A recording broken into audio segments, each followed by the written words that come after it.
Hey everyone, welcome back to Atlas Gaming. We are playing Corridor, A Mount of Fear. This is a pre-release key. I always like to thank developers for that early access. I do appreciate that. So on the last one, we left off where I just kind of stumbled across the painting had fallen off the wall. I threw it over there, and then walked down to the end of this thing, realized, oh shoot, we're going to have to get up high. And then I ended that video with basically saying, let me figure out how to solve this puzzle in between videos, and then I'll come back after that. So here we were. It's like, okay, well, I'm gonna have to get up there, right? So I tried jumping, maybe climbing command something, and then I thought, okay, well, let's get these boxes in here to give us some height. And I'm not even gonna walk down there. I tried for a couple minutes, and they wouldn't fit. And then I was like, you know what? No, hang on a second. I can learn. And so I just came down here to check. Oh, yeah, there's a tiny little object at the very end of the ducting. And so what I really realized was that this is globalization. So let me kind of get into that a little bit. So in China, whatever this developer is, I think it's a Chinese developer. I'm not sure. It's not really important the exact nation. The important thing is that most of my assumption of the gameplay so far has been on games that I have played by American developers, which follow like the American, I guess, standard of UI controls, all that kind of stuff that has been developed over the past 20 years. And anyway, yeah. So what it is it's just I've been playing another game called Fire Survival. I've done a few videos on that. And so basically, that game it was kind of tough to get used to, but it had similar controls to this one. And so just my whole thought process was that this is globalization, and it's just on a very small scale because it's just games. But anyway, that's what we're dealing with. And again, the nation, the culture is not important. It's just that it's different from what I'm used to, and so. I'm going to keep going here and let you decide if if I'm bad at playing games or if the game is badly developed or maybe somewhere in between. But anyway, let's keep going here. So we found the key up there. And so we are trying to find the brother. There's another one of those weird radios.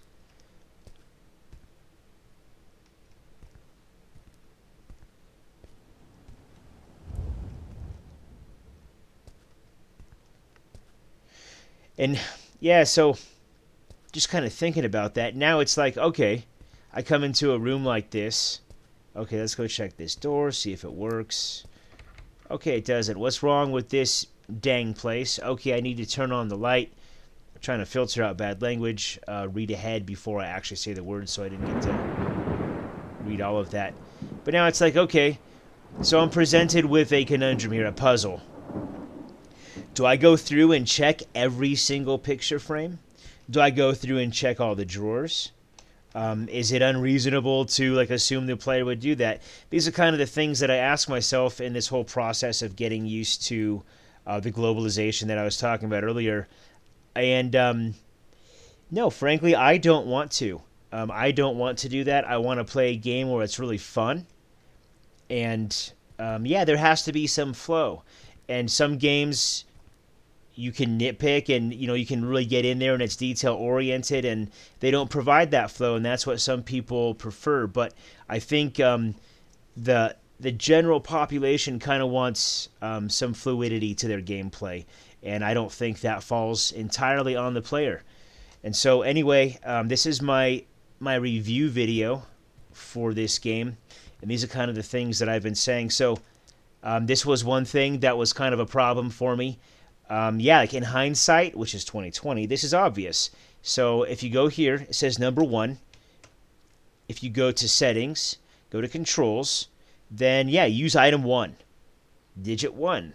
You kind of know what this is saying, right? This is 1, 2, 3, 4. Just the numbers above the WASD keys. And so yeah, so hindsight again is 2020.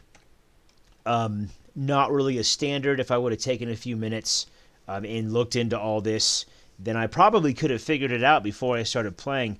But when I hop into a game, I just kind of want to play, and that's my preference as a player.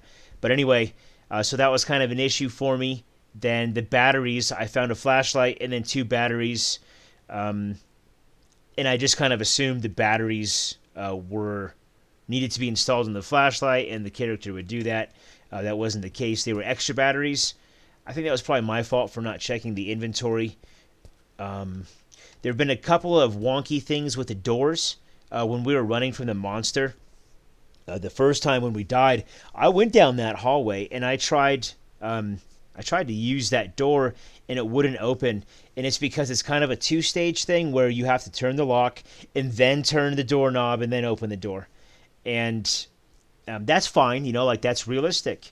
However, the monster was like right behind us that entire time, and so it makes it kind of difficult to play the game around the monster being up in your face mechanic, for lack of better words.